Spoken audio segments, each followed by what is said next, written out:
Good afternoon everybody. बहुत बहुत धन्यवाद आप सभी का।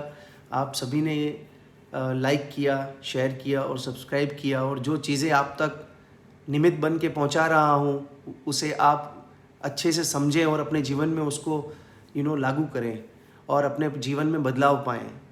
आज हम लोग जो डिस्कस करने जा रहे हैं वो बहुत ही इम्पोर्टेंट फैक्टर है हमारी लाइफ का, खुश रहना। भगवान ने हम इंसानों को बहुत बड़ी गिफ्ट दी है, खुश रहना, एंजॉय करना, लाइफ को सही तरीके से जीना, सही मायने में जीवन जो जीने की कला है वो हम इंसानों के पास है। उसके लिए हमें धन्यवाद करना चाहिए परमात्मा का, बहुत बहुत धन्यवाद। आप सभी को पता है कि जीवन में खुश रहना बहुत ज़रूरी है और बहुत आसान भी है, इतना कठिन नहीं है।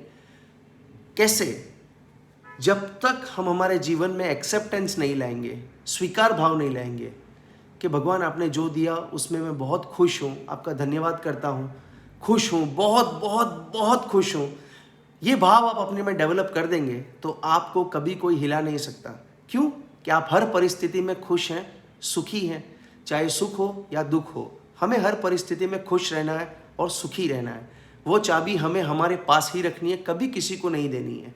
जीवन जीने की चाबी हमारी जो है वो हम हमारे पास ही रखेंगे, कभी किसी को नहीं देंगे।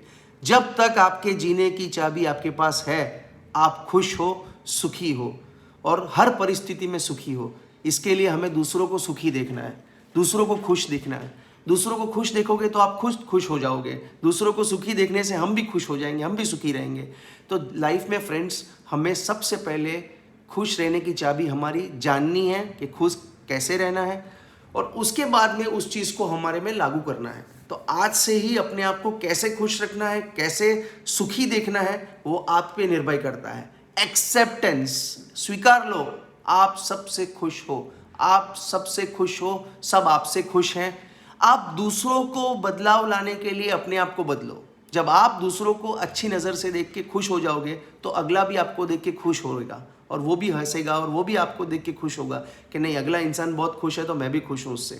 और अगर आप अपने अंदर जब भी कभी किसी ने आपको दुख पहुंचाया हो या किसी वाणी से या किसी बात से आपको दुख पहुंचा हो, तो आप उस चीज़ को कभी भी अपने पे हावी मत होने दो।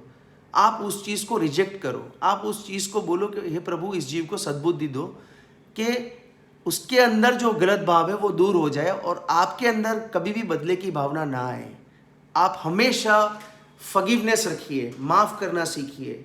जब तक आप अगले किसी भी इंसान से नाराज़ है या दुखी है या परेशान है, जब तक आप उससे माफ़ी नहीं मांगेंगे या माफ़ नहीं करते, तो आप तब तक उस इंसान से कभी भी क्लोज नहीं हो सकते। और हमें हमेशा स्वीकार भाव लाके उस इंसान को माफ़ कर देना है कि forget it, I forgive him by heart. उससे आपके अंदर जो दुश्मनाहट की भाव जो पैदा हुए वहीं के वहीं ख़त्म हो जाती है और वो चीज़ कभी दोबारा रिपीट नहीं होती। चाहे हम कहीं भी जा रहे हैं, अगर आप कहीं जा रहे हो, रास्ते में आपके साथ कोई ऐसी घटना घट गई है, आप उसको याद करोगे तो बार बार वो घटना आपके साथ घटित होगी कभी ना कभी। और अगर आप उसे एक्सेप्ट कर लेते हैं कि I accept it, I am out of it, तो वो वहीं के वहीं ख़त्म हो जाती है, वापस रिपीट नहीं होती।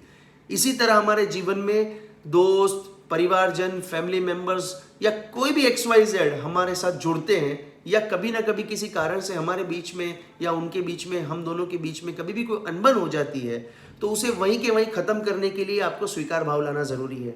उसे वहीं के वहीं माफ़ कर दीजिए, एक्सेप्ट कर लीजिए कि जो होना था वो हो गया, I accept it, I am out of it, तो वो वहीं के वहीं रुक जाएगी और इसी वजह से व्यवहार अच्छे बने रहेंगे। चाहे कोई कितना भी बुरा करने की कोशिश करे, फॉरगिव, उसका कर्म उसको भरे, छोड़ो, यहाँ से एक्सेप्ट करता हूँ, उससे बाहर आता हूँ। तो कहीं ना कहीं वो जीव में भी बदलाव आएगा, आप में भी बदलाव आएगा, व्यवहार बने रहेंगे और हम संसार में अच्छी तरह एक दूसरे के साथ खुश रह सकते हैं। तो फ्रेंड्स, खुश रहना सबसे बड़ी चाबी है। खुश रहो हर परिस्थिति में, तो जीवन की हर जंग को जीत सकते हैं। जीतो कैसे? खुश रहकर। तो आज से यू टेक एन ओथ कि हमें खुश रहना है। मैं एक खुश हूँ, मैं एक शुद्ध आत्मा हूँ, मैं खुश हूँ और मैं हर परिस्थिति में खुश हूँ। बस यही चीज़ को आपको ध्यान में रख के आगे बढ़ना है फ्रेंड्स। तो आज के लिए हम यहीं पे इसको एंड करते हैं। I will come with something new tomorrow. और अगर